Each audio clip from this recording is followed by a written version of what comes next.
اس کی صورت خوشنما اور خوب نہ تھی۔ اس کے چہرے پر چیچک کے دانے بہت نمایاں تھے۔ ایک روز اس نے آئینے میں اپنا چہرہ دیکھا تو اپنی بدصورتی سے بہت رنجیدہ اور پریشان ہوا، اور اچانک سے اپنے وزیر سے کہنے لگا کہ مشہور ہے کہ بادشاہوں کی صورت دیکھ کر آنکھوں میں روشنی آتی ہے، اور ایک طرف میری صورت ہے کہ جسے دیکھ کر شاید دیکھنے والوں کو بھی تکلیف ہوتی ہوگی۔ جب وزیر نے اپنے بادشاہ کے یہ الفاظ سنے تو اس نے جواباً کہا کہ حضور، آپ کی صورت تو شاید ہزاروں میں سے کوئی ایک دیکھتا ہوگا، لیکن آپ کی سیرت سے سب کو گہرا تعلق ہے۔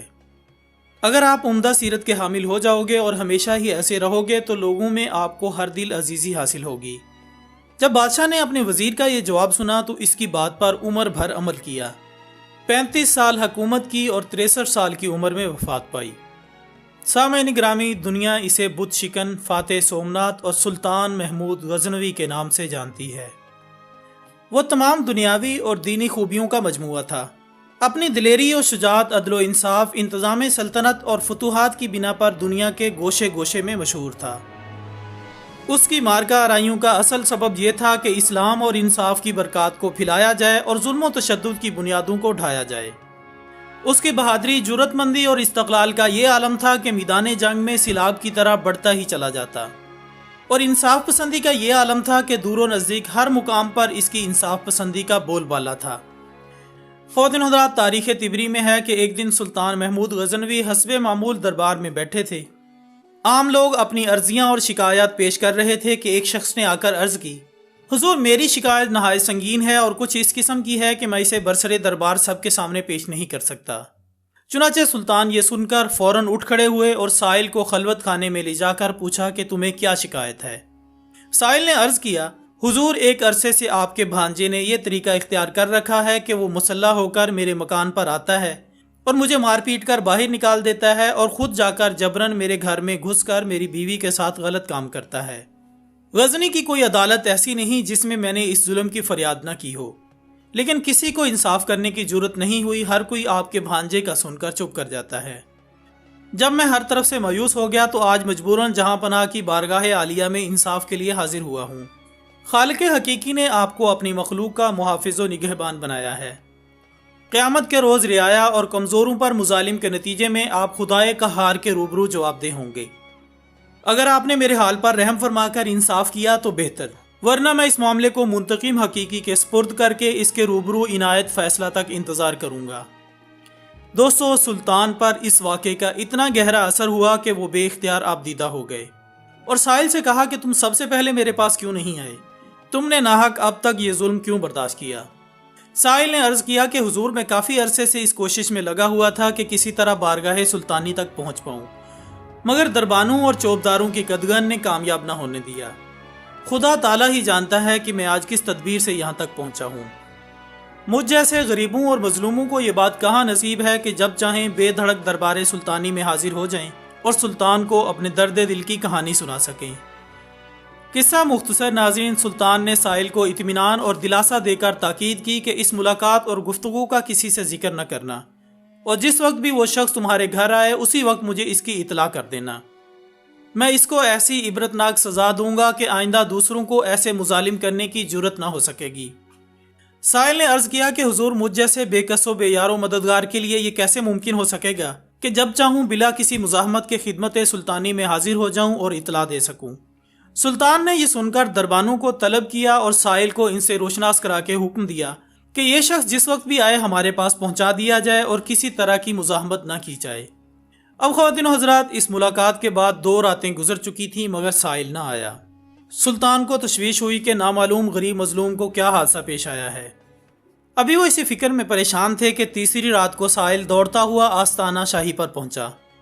اطلاع ملتے ہی سلطان فی الفور باہر نکلے اور سائل کے ہمراہ اس کے گھر پہنچ کر اپنی آنکھوں سے وہ سب کچھ دیکھ لیا جو سائل نے انہیں بتایا تھا۔ کمرے میں شمع جل رہی تھی، سلطان نے شمع گل کر دی اور خود خنجر نکال کر اس بدکار کو قتل کر دیا۔ اس کے بعد شمع روشن کرائی مقتول کا چہرہ دیکھ کر بے ساختہ سلطان کی زبان سے نکلا الحمدللہ، اور پھر سلطان نے کہا کہ پانی لاؤ۔ سائل جلدی سے پانی لایا تو سلطان نے پانی پی کر سائل سے کہا کہ اب تم اطمینان سے اپنے گھر میں آرام کرو، اب انشاءاللہ تمہیں کوئی تکلیف نہیں پہنچے گی۔ میری وجہ سے اب تک تم پر جو مظالم ہوئے انہیں خدا کے لیے مجھے معاف کر دو۔ یہ کہہ کر سلطان رخصت ہونا ہی چاہتے تھے کہ سائل نے دامن پکڑ کر عرض کیا، حضور والا اگر اجازت ہو تو ایک بات معلوم کرنا چاہتا ہوں، وہ یہ کہ آپ نے پہلے شمع گل کی اور پھر روشن کرا کر مقتول کا سر دیکھ کر الحمدللہ پڑھا اور اس کے فوراً بعد ہی پانی طلب فرمایا، اس کا کیا سبب تھا؟ سلطان نے ہر چند ٹالنا چاہا مگر سائل کے اصرار پر اسے بتانا ہی پڑا۔ سلطان نے کہا کہ شمع گل کرنے کا مقصد یہ تھا کہ کہیں روشنی میں اس کا چہرہ دیکھ کر بہن کے خون کی محبت مجھے سزا دینے سے باز نہ رکھے، اور الحمدللہ کہنے کا یہ سبب تھا کہ مقتول اپنے آپ کو میرا بھانجا بتا کر تمہیں شاہی تعلق سے مروب کر کے اپنی خواہشات نفسانی کو پورا کرنے کے لیے راستہ صاف رکھنا چاہتا تھا۔ خداوند کریم کا ہزارہ شکر ہے کہ محمود غزنوی کے رشتہ داروں کا اس شرمناک بےہودگی سے کوئی تعلق نہیں۔ یہ شخص میرا بھانجا تو کیا میرا رشتہ دار بھی نہیں ہے، اور پانی مانگنے کی وجہ یہ تھی کہ جب سے تم نے اپنا واقعہ سنایا میں نے عہد کر لیا تھا کہ جب تک تمہارا انصاف نہ کر لوں تب تک آب و دانہ مجھ پر حرام ہے۔ اب چونکہ میں اپنا فرض نبھا چکا ہوں اور مجھ پر پیاس کا شدید غلبہ تھا، اس لیے میں پانی مانگنے پر مجبور ہو گیا۔ یہ کہہ کر سلطان محمود غزنوی اس کے گھر سے نکل آئے اور اپنے اس انصاف سے تاریخ میں ہمیشہ کے لیے امر ہو گئے۔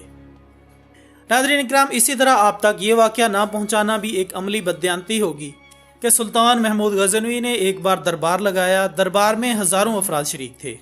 سلطان محمود نے سب کو مخاطب کرتے ہوئے کہا کہ کیا کوئی شخص مجھے حضرت خضر علیہ السلام کی زیارت کرا سکتا ہے؟ سب خاموش رہے، لیکن دربار میں بیٹھا ایک غریب دیہاتی کھڑا ہوا اور کہا، جی جناب علی، میں زیارت کروا سکتا ہوں۔ اور جب سلطان نے شرط پوچھی تو عرض کرنے لگا کہ مجھے 6 ماہ دریا کے کنارے چلا کاٹنا ہوگا، لیکن مسئلہ یہ ہے کہ میں محنت مزدوری کرنے والا ایک غریب آدمی ہوں، اگر آپ میرے گھر کا خرچہ اٹھائیں تو میں یہ کام بآسانی کر لوں گا۔ لہٰذا سلطان نے شرط منظور کر لی اور اس شخص کو چلا کاٹنے کے لیے بھیج دیا گیا، اور اس غریب دیہاتی کے گھر کا خرچہ بادشاہ کے ذمہ ہو گیا۔ 6 ماہ گزرنے کے بعد سلطان نے اس شخص کو دربار میں حاضر کیا اور پوچھا تو دیہاتی کہنے لگا کہ حضور کچھ وظائف الٹے ہو گئے ہیں، لہٰذا 6 ماہ مزید لگیں گے۔ چنانچہ مزید 6 ماہ گزرنے کے بعد سلطان نے پھر دربار لگایا جس میں ہزاروں افراد شریک تھے۔ اس شخص کو دربار میں حاضر کیا گیا اور بادشاہ نے پوچھا کہ میرے کام کا کیا بنا۔ یہ بات سن کر دیہاتی کہنے لگا کہ بادشاہ سلامت، کہاں میں گناہ گار اور کہاں حضرت خضر علیہ السلام، میں نے آپ سے جھوٹ بولا تھا، میرے گھر کا خرچہ پورا نہیں ہو رہا تھا، بچے بھوک سے مر رہے تھے، اس لیے میں ایسا کرنے پر مجبور ہوا۔ خواتین حضرات، سلطان نے اپنے ایک وزیر کو کھڑا کیا اور پوچھا کہ اس شخص کو کیا سزا دی جائے۔ وزیر نے کہا کہ اس شخص نے بادشاہ کے ساتھ جھوٹ بولا ہے، لہٰذا اس کا گلا کاٹ دیا جائے۔ دربار میں ایک نورانی چہرے والے بزرگ جو وہاں تشریف فرما تھے کہنے لگے، بادشاہ سلامت، اس وزیر نے بالکل ٹھیک کہا۔ بادشاہ نے دوسرے وزیر سے پوچھا کہ آپ بتاؤ۔ اس شخص نے کہا کہ اس نے بادشاہ کے ساتھ فراڈ کیا ہے، اس کا گلا نہ کاٹا جائے بلکہ اس کو کتوں کے آگے ڈال دیا جائے تاکہ یہ ذلیل ہو کر مرے اور اسے مرنے میں کچھ وقت تو لگے۔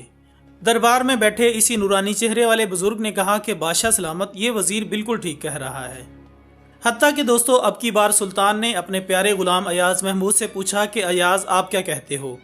ایاز نے کہا کہ بادشاہ سلامت، آپ کی بادشاہی سے 1 سال ایک غریب کے بچے پلتے رہے، آپ کے خزانے میں کوئی کمی نہیں آئی، اور نہ ہی اس کے جھوٹ سے آپ کی شان میں کوئی فرق پڑا ہے۔ اگر آپ میری بات مانو تو اسے معاف کر دو، اگر اسے قتل کر دیا تو نہ صرف یہ زندگی سے محروم ہوگا بلکہ اس کے بچے بھی بھوک سے مر جائیں گے۔ لہٰذا ایاز کی یہ بات سن کر محفل میں بیٹھا وہی نورانی چہرے والا بابا کہنے لگا، ایاز بالکل ٹھیک کہہ رہا ہے۔ ناظرین، سلطان محمود غزنوی نے اس بابا کو بلایا اور پوچھا کہ آپ نے ہر وزیر کے فیصلے کو درست کہا، اس کی وجہ مجھے سمجھائی جائے۔ بابا جی کہنے لگے کہ بادشاہ سلامت، پہلے نمبر پر جس وزیر نے کہا کہ اس کا گلا کاٹ دیا جائے وہ قوم کا کسائی ہے، اور کسائی کا کام ہے گلے کاٹنا۔ اس نے اپنا خاندانی رنگ دکھایا، غلطی اس کی نہیں آپ کی ہے، آپ نے ایک کسائی کو وزیر بنا لیا۔ دوسرا جس نے کہا کہ اسے کتوں کے آگے ڈال دیا جائے، اس وزیر کا والد بادشاہوں کے کتے نہلایا کرتا تھا، کتوں سے شکار کھیلتا تھا، اس کا کام ہی کتوں کا شکار ہے، تو اس نے اپنے خاندان کا تعارف کروایا۔ آپ کی غلطی یہ ہے کہ آپ نے ایسے شخص کو وزارت دی۔ جہاں ایسے لوگ وزیر ہوں گے وہاں لوگوں نے بھوک سے ہی مرنا ہے۔ اور تیسرا، ایاز نے جو فیصلہ کیا تو سلطان محمود سنو، ایاز سید زادہ ہے۔ سید کی شان یہ ہے کہ سید اپنا سارا خاندان کربلا میں ذبح کرا دیتا ہے مگر بدلہ لینے کا کبھی نہیں سوچتا۔ دوستو، بابا جی کا یہ کہنا ہی تھا کہ سلطان محمود اپنی کرسی سے کھڑا ہو جاتا ہے اور ایاز کو مخاطب ہو کر کہتا ہے کہ ایاز، تم نے آج تک مجھے کیوں نہیں بتایا کہ تم سید ہو؟ ایاز کہتا ہے کہ آج تک کسی کو اس بات کا علم ہی نہیں تھا کہ ایاز ایک سید ہے۔